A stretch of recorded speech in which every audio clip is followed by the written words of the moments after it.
RRB, NTPC या railway के किसी भी एग्जाम में मेडिकल स्टैंडर्ड में कुछ बहुत बड़े बदलाव किए गए। ये मामला बहुत लंबे समय से सुप्रीम कोर्ट में थे। फाइनली सुप्रीम कोर्ट के जजमेंट आने के बाद मेडिकल स्टैंडर्ड में कुछ चेंजेस किए गए। आज हम बात करेंगे इसी के ऊपर। मैं हूँ अविनाश कुमार। चैनल पर आप नए हैं तो चैनल को सब्सक्राइब कर ले और इस वीडियो को अपने दोस्तों के साथ शेयर करें। यहाँ पर हम सबसे पहले बात करते हैं इस ऑफिशियल सर्कुलर के ऊपर। ये ऑफिशियल सर्कुलर आप जाकर आप टेलीग्राम चैनल पर मैं डाल दूंगा, वहाँ पर जाकर आप देख सकते हैं।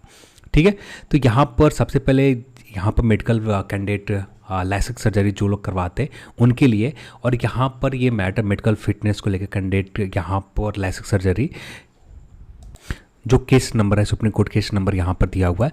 As per judgement honourable supreme court India civil appeal, ये सिविल अपील थे जिसमें 10/5/2022 को with the approval complete authority the ministry of railway flowing will be. यहाँ पर जो भी लैसिक सर्जरी को लेकर बदलाव किए गए ये है।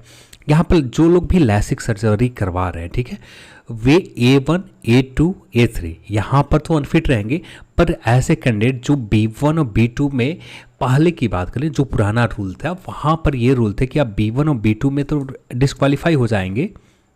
आपके पास सिर्फ एक तरह का पोस्ट बचता है जो C2 कैटेगरी का जो भी पोस्ट है, तो आपके पास C2 कैटेगरी के सिर्फ पोस्ट बचते हैं। अब यहाँ पर एक राहत मिली है कि जो भी कैंडिडेट हो, यहाँ पर आप C2 में आते हैं या B2 में आते हैं, आप B2 के लिए भी एलिजिबल होंगे अब, और साथ में आप C2 पोस्ट के लिए भी एलिजिबल रहेंगे। तो यही बात यहाँ पर कहे जा रहे हैं।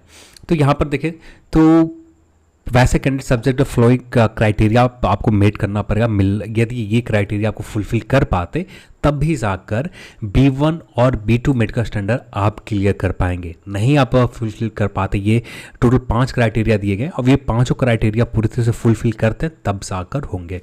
तो यहाँ पर बात करें no complaints, no complication related LASIK surgery flowing LASIK surgery observe in the candidate. तो यहाँ पर किसी भी तरह का आपका कोई भी इशू नहीं होनी चाहिए। आपने लैसिक सर्जरी करा रखा है और उसके बाद कुछ इशू है तो उस कंडीशन में आप अनफिट हो जाएंगे। सेकंड नंबर पॉइंट पे देखें, LASIK surgery should be at least 1 year duration, यानी कम से कम 1 साल पहले या 1 साल हो चुके हो या 1 साल कम से कम पूरा कंप्लीट होना चाहिए, तब भी जाकर यहाँ पर आपका B1 और B2 मेडिकल स्टैंडर्ड जो है यहाँ पर आप क्वालिफाई कर पाएंगे, फिट माने जाएंगे।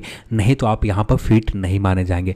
वैसे कैंडिडेट जिन्होंने हाल फिलहाल में करवा रखा है लैसिक सर्जरी, जिनके 6 मंथ हुए हैं या 2 मंथ हुए हैं, वैसे कैंडिडेट यहाँ पर एलिजिबल नहीं रहेंगे B1 और B2 मेडिकल स्टैंडर्ड के लिए।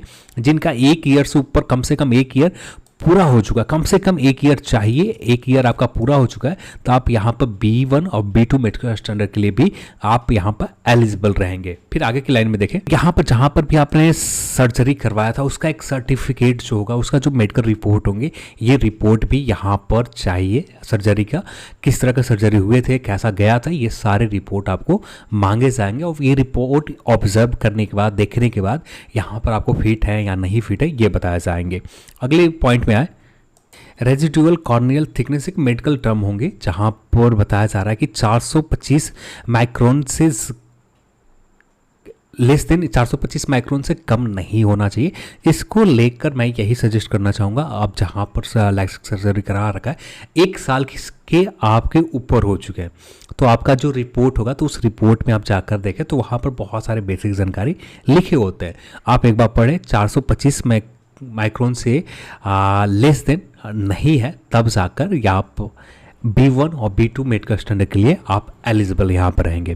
फिर अगले पॉइंट में देखें, the visual accuracy as per जो भी पैरा नंबर दिया हुआ है इंडियन रेलवे मेडिकल फिटनेस को लेकर जो वॉल्यूम 1 में 3rd एडिशन 2000 के जो लाए गए थे मेडिकल स्टैंडर्ड को लेकर, रेलवे रिक्रूटमेंट को लेकर या जो रेलवे के एम्प्लॉय है उनके लिए, ये पैरा के हिसाब से जो आप रेलवे के नोटिफिकेशन देखते हो, जैसे यहाँ पर आप नोटिफिकेशन देख रहे हो, जो भी क्राइटेरिया दिया गया विजन का जिस मेडिकल स्टैंडर्ड के लिए जो विजन का आपका ये रेशियो होना है, B2 के लिए जो विजन रेशियो 6/9, दूसरे यहाँ का 6/12, 4 डायोप्टर के आपका यदि आपने ग्लासेस लगा रखा तब जाकर ये क्राइटेरिया फुलफिल करना पड़ेगा, तब जाकर ये लैसिक वाला जो क्राइटेरिया आपका फुलफिल हो पाएंगे।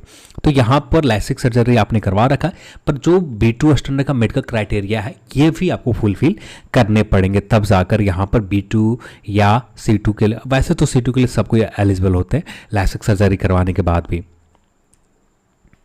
किसी भी तरह का प्रोग्रेसिव आई डिजीज नहीं होनी चाहिए और तब जाकर आप फिट माने जाएंगे। जो कैंडिडेट जिन्होंने लैक्सिक सर्जरी करा रखा है और लैक्सिक सर्जरी कराने के बाद भी अभी तक आंखें उनकी बहुत अच्छी तरह से ठीक नहीं हुए, वो चीज़ें बढ़ते ही जा रहे हैं, यानी लैक्सिक सर्जरी कभी कभी ख़राब हो जाते हैं जिसकी वजह से उनकी आंखें ख़राब होने लगती है। तो उस कंडीशन में यहाँ पर आप अनफिट माने जाएंगे। तो ये कहा जा रहा है C1 और C2 के लिए आप जो भी मेडिकल स्टैंडर्ड है ये हमेशा फिट माने जाते हैं। तो यहाँ पर भी आप हमेशा की तरह यहाँ पर भी फिट आप माने जाएंगे। तो ये बातें बताए गए और यहाँ पर सुप्रीम कोर्ट के जजमेंट आने के बाद ये मेजर चेंजेस यहाँ पर किया गया है। फिर इसके बाद बात करें यहाँ पर इन केस कैंडिडेट है लैसिक सर्जरी, तो यही चीज़ आपको यहाँ पर लिखा हुआ है, बस कोई बात अंतर नहीं है। यहाँ पर कैंडिडेट के लिए भी है, जिन्होंने नए कैंडिडेट है जो रेलवे में ज्वाइन करना चाहते हैं और रेलवे के जो कर्मचारी है उनके लिए भी, दोनों के लिए है। और मैंडेटरी यहाँ पर डेलिकेशन अबाउट द सच सर्जरी को लेकर यहाँ पर सारा चीज़ें आपको बता दिए गए और ये पैरा नंबर IRAMM 2000 के रिलेटेड है।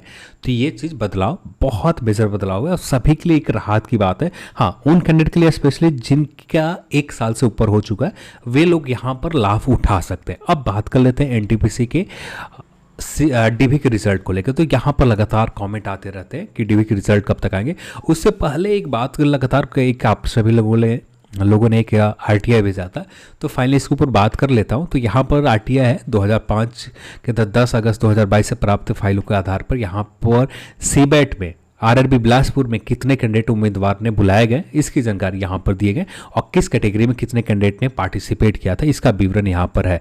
1670 उम्मीदवार को बुलाए गए थे, जिनमें UR के लिए 784 कैंडिडेट थे, SC के लिए 225 कैंडिडेट थे, ST के लिए 111 थे, OBC के लिए 390 हैं और EWS कैंडिडेट 161 कैंडिडेट को कॉल किए गए थे CBET के लिए। अब इनमें से कितने लोग CBET देने गए इसकी जानकारी यहाँ पर नहीं बताया गया। तो यहाँ पर कुछ खास है नहीं, ये चीज़ें आप अपने लेवल पर भी चेक करते हैं तो यही डेटा निकलता। बस 5-6 कैंडिडेट कम बेसी इधर उधर जा सकते थे। लेवल 5 की टाइपिंग विरुद्ध जो हेतु एक सर्विसमैन को टाइपिंग हेतु बुलाए गए हैं और अनडन टाइपिंग का मेरिट भी चूँकि परीक्षा का प्रक्रियाधीन है तो अतः संपूर्ण जानकारी देना संभव नहीं है, ये बातें बताई गई। तो ये कुछ है नहीं, बस आप लोगों ने कहा था तो हम लोगों ने इसके ऊपर बात कर लिया। इसके ऊपर बस इतना ही जान जाओ आप, जो पहले से आप जानते उसी जानकारी को आपके सामने कॉपी पेस्ट करके बता दिए गए, इससे ज़्यादा कुछ नहीं। आप जो वैकेंसीज है उसके 8 टाइम्स निकालते तो एक अप्रॉक्स नंबर आपको निकल कर आ जाते हैं, उसी के आसपास रहते हैं आप। अप्रॉक्स नंबर आप बिलासपुर जोन के निकाले तो आपको यही नंबर निकल कर आएगा, बस 5-10 इधर उधर जाएंगे। अब बात कर लेते हैं DV के रिजल्ट को लेकर। लगातार कमेंट आते हैं कि DV रिजल्ट कब तक आएंगे, CBET के रिजल्ट कब तक आएंगे। मुझे जो लगता है ना, अभी तक किसी भी तरह का कोई कंफर्म जानकारी नहीं है, क्योंकि जैसे यहाँ पर कोई सोर्सेज ऐसा नहीं है, जैसे आप में से बहुत सारे ऐसे लोग हैं जिनके रिलेटिव अच्छे जगह पर काम करते हैं और वे लोग अच्छे से वहाँ से इन्फॉर्मेशन निकाल पाते हैं, बहुत हद तक सही एक्यूरेट इन्फॉर्मेशन निकाल पाते हैं। और आप में से ही कुछ लोग हैं उन्हीं से हेल्प मांगे जाते हैं, वे लोग बहुत अच्छे सपोर्ट करते हैं। देन वे लोग किसी भी तरह का कन्फर्म इन्फॉर्मेशन आता है वैसे अपडेट कर दिए जाते हैं। पर अभी के लिए बात करें और कोई भी किसी भी तरह का एग्जैक्ट जानकारी नहीं मिल पा रहे हैं DV के रिज़ल्ट और CBET के रिज़ल्ट को लेकर। जहां तक आप उम्मीद कर सकते हैं अब दोनों रिज़ल्ट, चाहे डॉक्यूमेंट वेरिफिकेशन का हो या CBET का रिज़ल्ट हो, दोनों रिज़ल्ट आपके एक साथ ही आएंगे। तो इंतज़ार आपको करना पड़ेगा, लंबा इंतज़ार भी हो सकता है, क्योंकि मेन इशू थे सुप्रीम कोर्ट के जजमेंट यहाँ पर ये भी क्लियर हो चुका है। अब RRB के पास पूरी तरह से मेडिकल स्टैंडर्ड किस तरह से लिए जाएंगे ये पूरा एग्जैक्ट जानकारी है। और यहाँ पर आप डेट जो देख सकते हैं, आखिरी जो जजमेंट हुए थे 20 यहाँ पर 10 मई को हुए थे, तो यहाँ पर फाइनली इसमें बदलाव कर दिए गए। अब यहाँ पर इसके बाद बहुत जल्दी आ जाएंगे, पर आप उम्मीद कर सकते हैं सितंबर के महीने में ही। इस महीने में बहुत कम उम्मीद रहेंगे, यदि कोई जानकारी आते हैं, कोई जानकारी कंफर्म मिलते हैं तो आपको बता दिए जाएंगे उसी दिन या कुछ मिनट पहले ही बता दिए जाएंगे। पर अभी के लिए किसी भी तरह का कोई भी जानकारी नहीं है। जहां तक मुझे लगता है अब डॉक्यूमेंट वेरिफिकेशन और प्लस CBET के रिजल्ट दोनों एक ही साथ आएंगे।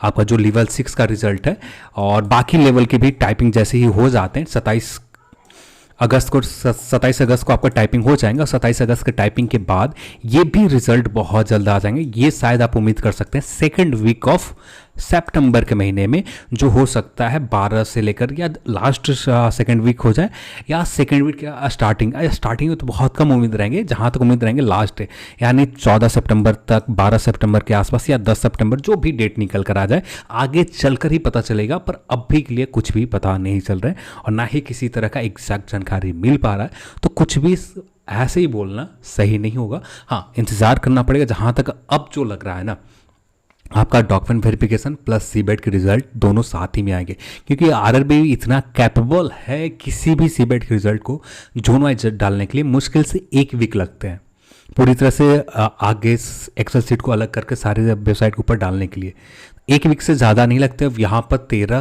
12 या 13 को ही 13-14 की अगस्त को ही RDSO ने इसका जो सीबेट रिजल्ट का जो डेटा है ये आरआरबी को भेज दिए गए थे। अब यहाँ पर आरआरबी यहाँ पर जो लेट किए जा रहे हैं, जहाँ तक मुझे लगता है डॉक्यूमेंट वेरिफिकेशन और सीबेट रिजल्ट दोनों साथ में आने के लिए लेट हो रहे हैं। अब आगे चलकर ही पता चलेगा, आने वाले समय में ही पता चलेंगे, पर सितंबर के महीने में ही कुछ अच्छी खबर आएंगे।